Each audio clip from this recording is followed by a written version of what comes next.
আমার শাশুড়ি আমার 6 বছরের মেয়েটাকে 3টা ঘুমের ওষুধ খাইয়ে ঘুম পাড়িয়ে রেখেছেন। আমি আর আমার স্বামী যখন ডাক্তারের কাছ থেকে 12 ঘন্টা পর ফিরে এসে শাশুড়ি আম্মাকে বললাম, আমা মীরা কখন ঘুমিয়েছে? শাশুড়ি আম্মা নির্লিপ্ত গলায় বলল, সারাদিন অনেক কান্নাকাটি করে মাথা ধরিয়ে দিচ্ছিল, তাই একটু আগে আমার ঘুমের ওষুধ 3টা খাইয়ে দিয়েছি, যেন একটু চুপচাপ ঘুমাতে পারে। আমি আমার স্বামীকে চিৎকার দিয়ে অ্যাম্বুলেন্স ডাকতে বললাম। আমার বুকের ভিতরটা যেন মুহূর্তের মধ্যে বরফ হয়ে গেল। আমি দৌড়ে মীরার রুমে ঢুকে দেখি আমার ছোট্ট মেয়েটা খাটে একদম নিস্তেজ হয়ে পড়ে আছে। তার ছোট ছোট হাত দুটো শরীরের পাশে পড়ে আছে, চোখ বন্ধ, নিঃশ্বাস খুব ধীরে চলছে। আমি ডাকলাম, মীরা মা, ওঠো মা। আমি তাকে ঝাঁকাতে লাগলাম, কিন্তু ওর শরীরে কোনো সারা শব্দ নেই। আমার স্বামী যখন ভেতরে ঢুকছে, সে মীরার মুখে হাত দিয়ে কয়েক সেকেন্ড স্থির হয়ে দাঁড়িয়ে রইল। তারপর কাঁপা কাঁপা গলায় বলল, ওর শরীরটা তো ঠান্ডা কেন? আমি কাঁদতে কাঁদতে বললাম, অ্যাম্বুলেন্স ডাকো, তাড়াতাড়ি, এক্ষুনি রাখো। আসিফ ফোন বের করতে করতে ওর মায়ের দিকে তাকিয়ে বলল, মা, তুমি ওকে কি খাইয়েছ? শাশুড়ি আম্মা ড্রয়িং রুমে দাঁড়িয়ে ঠান্ডা গলায় বলল, আমার ঘুমের ওষুধ থেকে 3টা খাইয়ে দিয়েছি। এতে এমন কি হয়েছে? আমি যেন নিজের কানকে বিশ্বাস করতে পারছিলাম না। আমি চিৎকার করে উঠে বললাম, একটা 6 বছরের বাচ্চাকে আপনি 3টা ঘুমের ওষুধ খাইয়েছেন? তিনি বিরক্ত মুখে বললেন, এই একটুখানি ওষুধে কেউ মরে না। আমার তো খেলে ঘুমই আসে না, তোমরা একটু বেশি নাটক করতেছো, এসব বন্ধ করো। আমার মাথা ঘুরছিল ওনার কথা শুনে। সকাল থেকেই আমরা হাসপাতালে ছিলাম। আসিফের ছোট চাচাতো ভাইয়ের অ্যাক্সিডেন্ট হয়েছিল, তাই তাড়াহুড়ো করে আমাদের সেখানে যেতে হয়েছিল। মীরাকে রেখে গিয়েছিলাম, কারণ আমার শাশুড়ি আম্মা নিজেই বলেছিলেন নাতনিকে আমি দেখে রাখবো। আমি যদি জানতাম উনি এমন করবেন। এসব ভাবতে ভাবতে আমার চোখ দিয়ে পানি থামছিল না। মীরা সাধারণত খুব চঞ্চল, সারাদিন গল্প করে, আঁকাআঁকি করে, কখনো পুতুল নিয়ে খেলে। একটু আদুরে স্বভাবের বলে মাঝে মাঝে কান্না করতো ঠিকই, কিন্তু সে তো একটা বাচ্চা, তার কান্না থামাতে কেউ ঘুমের ওষুধ খাওয়ায়? অ্যাম্বুলেন্স আসতে আসতে প্রায় 15 মিনিট লাগলো। সেই 15 মিনিট আমার কাছে মনে হচ্ছিল 15 বছর। আমি মীরাকে কোলে নিয়ে বসেছিলাম, বারবার তার কপালে চুমু খাচ্ছিলাম আর বলছিলাম, মা, একটু কথা বলো প্লিজ, মা, চোখ খোলো। আসিফ আমার পাশেই বসেছিল, কিন্তু তার চোখ মুখ পুরাই ফ্যাকাশে হয়ে গেছে। সে জীবনে প্রথমবার তার মায়ের দিকে এমন চোখে তাকাচ্ছিল, যেন সে অপরিচিত কাউকে দেখছে। অ্যাম্বুলেন্স আসার পর প্যারামেডিকরা দ্রুত মীরাকে স্ট্রেচারে তুললো। একজন জিজ্ঞেস করলো, কতগুলো ট্যাবলেট খেয়েছে? আমি কাঁদতে কাঁদতে বললাম, 3টা, সম্ভবত ঘুমের ওষুধ। লোকটার মুখ সঙ্গে সঙ্গে বদলে গেল। বাচ্চার বয়স কত? আমি বললাম 6 বছর। সে আর কিছুই বলল না, দ্রুত অক্সিজেন লাগালো ওর মুখে। আমার বুকটা কেঁপে উঠলো। অ্যাম্বুলেন্সের ভেতরে শুধু মেশিনের শব্দ হচ্ছিল। আমি মীরার ছোট্ট হাতটা ধরে বসেছিলাম। ওর হাতটা একদম নিস্তেজ ছিল। আসিফ বারবার ফোনে কারোর সাথে কথা বলছিল, হয়তোবা হাসপাতালে ব্যবস্থা করছিল, কিন্তু আমি খুব বুঝতে পারছিলাম সে নিজেও ভেঙে পড়েছে। হাসপাতালে পৌঁছানোর পর ডাক্তাররা দ্রুত মীরাকে ভেতরে নিয়ে গেল।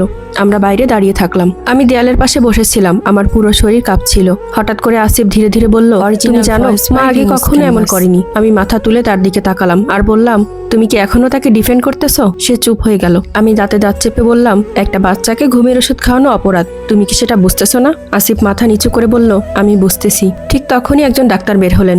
আমরা দুজন একসাথে উঠে দাঁড়ালাম। ডাক্তার গম্ভীর মুখে বললেন, ওর শরীরে ওষুধের মাত্রা অনেক বেশি গেছে। আমরা চেষ্টা করছি স্টেবল রাখতে, তবে আগামী কয়েক ঘন্টা খুবই গুরুত্বপূর্ণ। আমার পাটা কেঁপে উঠল। আমি বললাম, ডাক্তার, আমার মেয়ে ঠিক হয়ে যাবে তো? তিনি কিছুক্ষণ চুপ থেকে বললেন, এখনো নিশ্চিত করে কিছুই বলা যাচ্ছে না। আমার মনে হচ্ছিল আমার পৃথিবীটা থেমে গেছে। আর ঠিক তখনই আসিফের ফোনে একটা কল আসলো। সে ফোনটা রিসিভ করতেই ওপাশ থেকে কারো চিৎকার শোনা গেল। আসিফের মুখ মুহূর্তে সাদা হয়ে গেল। আমি আতঙ্কিত হয়ে বললাম, কি হয়েছে? সে ধীরে ধীরে আমার দিকে তাকালো। তার কণ্ঠ কাঁপছিল। সে বলল, মা বাসা থেকে বের হয়ে গেছে, আর যাওয়ার আগে একটা চিঠি রেখে গেছে। আসিফের হাত থেকে ফোনটা প্রায় পড়েই যাচ্ছিল। ওর ফ্যাকাশে মুখের দিকে তাকিয়ে আমার বুকের ভেতরটা মোচড় দিয়ে উঠল। মীরার এই অবস্থার মধ্যে আবার নতুন করে কি হলো? কি হয়েছে? আসিফ, আমা কি লিখে গেছে? আমি অস্পষ্ট স্বরে জিজ্ঞেস করলাম। আসিফ কোনো উত্তর দিল না। সে পাথরের মতো দাঁড়িয়ে রইল। আমি ওর হাত থেকে ফোনটা কেড়ে নিয়ে দেখলাম একটা মেসেজ এসেছে। মেসেজটা পড়ার চেষ্টা করলাম। আমাদের পাশের বাসার ভাবি আসিফকে মেসেজ পাঠিয়েছে। আমা নাকি ঘর থেকে বের হওয়ার সময় একটা খাম দিয়ে গেছে এবং বলেছে সেটা যেন আসিফকেই দেওয়া হয়। ভাবি খামটা খুলে ভেতরকার লেখাটা পড়ে আতঙ্কিত হয়ে আমাদেরকে ফোন করেছেন। চিঠিতে যা লেখা ছিল তা পড়ার পর আমার মেরুদণ্ড দিয়ে একটা হিমশীতল বয়ে গেল। সেখানে লেখা ছিল, আসিফ, আমি জানতাম তোরা আমাকেই দোষ দিবি। তোদের সংসার, তোদের মেয়ে, সবকিছুই তো তোদের কাছে বড় হয়ে গেল, তাই না? আমার কোনো দামই নেই। আমি তো ওকে শুধু একটু শান্তিতে ঘুমানোর জন্য ওষুধ দিয়েছিলাম, কিন্তু তোরা আমাকে অপরাধী বানিয়ে দিলি। পুলিশ আসার আগেই আমি সব শেষ করে দিচ্ছি। আমাকে আর খুঁজতে আসিস না। আসিফ ঢুকরে কেঁদে উঠল। বলল, মুনিয়া, মা কি তবে আত্মহত্যা করতে গেছে? আমার ভেতরে তখন এক অদ্ভুত লড়াই চলছিল। একদিকে আমার একমাত্র সন্তান আইসিইউতে নিজের জীবনের সাথে লড়াই করছে। ওই মানুষটাই এখন অপমানের দোহাই দিয়ে নিজেকে শেষ করে দেওয়ার হুমকি দিচ্ছে। আমি আসিফের দিকে তাকিয়ে শক্ত গলায় বললাম, আসিফ, মা কোথাও যাবেন না। এটা ওনার নতুন কোনো নাটক কিনা আমি জানি না, কিন্তু আমার মেয়ের যদি এখন কিছু হয়ে যায় বা সে যদি চোখ না খোলে, তাহলে আমি দুনিয়ার কোনো কিছুকেই আর মানব না। আসিফ পাগলের মতো হাসপাতালের করিডোরে পায়াচারি করতে লাগলো।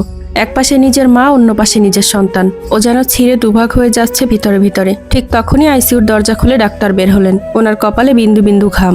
আমরা দুজনেই ছুটে গেলাম। গিয়ে জিজ্ঞেস করলাম। ডাক্তার মাস্কটা নামিয়ে দীর্ঘশ্বাস ফেলে বললেন, দেখুন বাচ্চাটার স্টোমাক ওয়াশ করা হয়েছে, কিন্তু ড্রাগটা ওর রক্তে মিশে যাওয়ায় ওর হার্টবিট খুব নিচে নেমে গেছে। আমরা আমাদের সাধ্যমতো চেষ্টা করছি।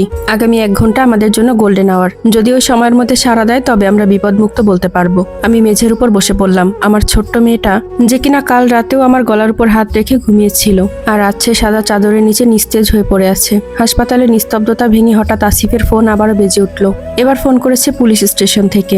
আসিফ পুলিশকে জানিয়েছিল একটু আগেই। হ্যালো মিস্টার আসিফ, আপনার মায়ের ফোন থেকে একটা লোকেশন আমরা ট্র্যাক করেছি। ওনাকে রেল লাইনের ধারে একটা বস্তির কাছে পাওয়া গেছে। কিন্তু পুলিশের গলা শুনে আসিফ চিৎকার করে উঠল, কিন্তু কি, আমার মা কি ঠিক আছেন? ওপাশ থেকে পুলিশ অফিসার যা বললেন তা শুনে আসিফ ফোনটা কানে ধরে রেখে ধপ করে চেয়ারে বসে পড়ল। তার চোখ দিয়ে অঝরে পানি ঝরছে। আমি ভয় মিশ্রিত কণ্ঠে জিজ্ঞেস করলাম, কি হয়েছে? আসিফ, আম্মা কি কিছু করেছেন? আসিফ শুধু বিড়বিড় করতে লাগলো, সব শেষ হয়ে যাচ্ছিল মুনিয়া, সব শেষ হয়ে যাচ্ছিল। সে এক অদ্ভুত পরিস্থিতি হাসপাতালের। এক কামরায় আমার মেয়ে মৃত্যুর সাথে লড়ছে, আর ফোনের ওপাশ থেকে খবর এলো আসিফের মা রেল লাইনে ঝাঁপ দিতে গিয়ে পা পিছলে পড়ে গেছেন। ওনার ব্যাগের ভিতর থেকে এমন কিছু পাওয়া গেছে যা দেখে পুলিশের সন্দেহ হচ্ছিল এটা কোনো দুর্ঘটনা নয়। তার ব্যাগের ভিতরে মীরার খেলনা আর একটা পানির বোতল পাওয়া গেছে। ওই পানির বোতলের বিষাক্ত গন্ধ সন্দেহ জাগাচ্ছে যে তিনি কি শুধু নিজেকেই শেষ করতে চেয়েছিলেন, নাকি এর পেছনে আরো কোনো ভয়ানক পরিকল্পনা ছিল। আমার মনে পড়ে গেল, মীরাকে যখন অ্যাম্বুলেন্সে তুলছিলাম তখন আম্মা খুব নির্লিপ্ত ছিলেন। একজন দাদি কি এতটাই নিষ্ঠুর হতে পারেন, নাকি এর পেছনে লুকিয়ে আছে অন্য কোনো মানসিক ব্যাধি বা পুরানো কোনো প্রতিহিংসা? ঠিক সেই মুহূর্তে আইসিইউর ভেতরে একটা যান্ত্রিক সংকেত বেজে উঠল। ডাক্তাররা হন্তদন্ত হয়ে ভেতরে ছুটলেন। আমার কলিজাটা যেন ছিঁড়ে বের হয়ে আসতে চাইলো। মেয়েটা কি তবে আমাদেরকে ছেড়ে চলে যাচ্ছে? আর আম্মা, তিনি কি সত্যিই অনুশোচনায় এমনটা করলেন, নাকি ধরা পড়ে যাওয়ায় ভয়ে পালানোর পথ খুঁজছিলেন? আসসালামু আলাইকুম সবাইকে। এতক্ষণ আমি আপনাদেরকে একটা সংগৃহীত গল্পের প্রথম পর্বটি পড়ে শোনাচ্ছিলাম। গল্পের বাকি অংশটা খুব দ্রুতই দেওয়ার চেষ্টা করব। ততক্ষণ সবাই ভালো থাকবেন, সুস্থ থাকবেন। আল্লাহ হাফেজ। আসসালামু আলাইকুম।